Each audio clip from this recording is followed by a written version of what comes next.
Wie ben ik en zo ja, hoeveel? Dat is de titel van de bestseller van de Duitse filosoof Richard David Precht. In Duitsland werden al meer dan 500.000 exemplaren verkocht. Nu verschijnt ook de Nederlandse vertaling. Precht was voor een kort bezoek in Nederland en gaf onder andere een lezing in het Goethe instituut in Rotterdam. The most interesting philosophical questions are the difference between will and habit. So, for instance, the question why nearly all people want to be good, but only a few behave in an ethical way.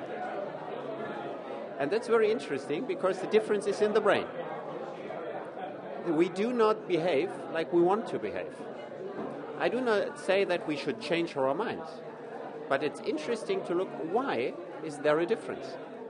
In zijn boek brengt Precht verschillende vakgebieden samen, zoals psychologie, sociologie en neurowetenschappen, om grote filosofische vragen te stellen en te beantwoorden. So all what we are thinking is closely connected to our brain.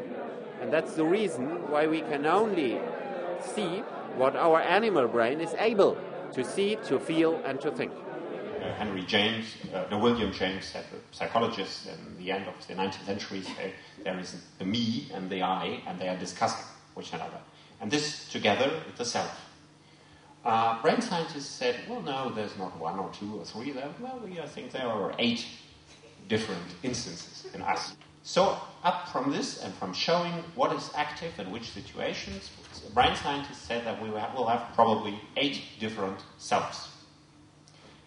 And then they draw the consequence and say, one self does not exist because they cannot find it. And the brain science is not the new philosophy, but it's a new input for philosophy.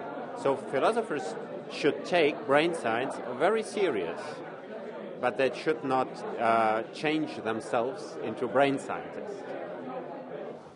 Personally, I think all the 8 selves together play the music.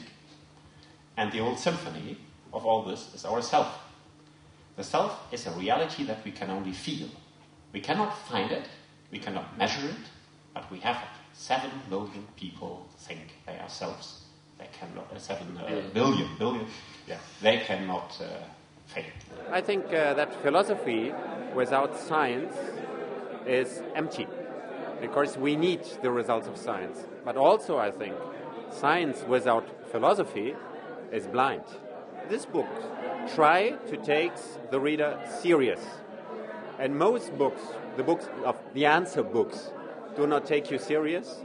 They take you as a fool, and they want to tell you what I personally think, and say, I'm the guru who knows what is the truth. And I think people read the book and know he is no guru, he doesn't know the answers, but it's nice, because normally brain science, psychology, philosophy, sociology are different. And you read one brain science book and one sociological book, and you don't find how is this connected. And I tried to connect it. And I think that's what people like. And not made usually, because your awareness will change. That's possible, but that will not bring you to new results.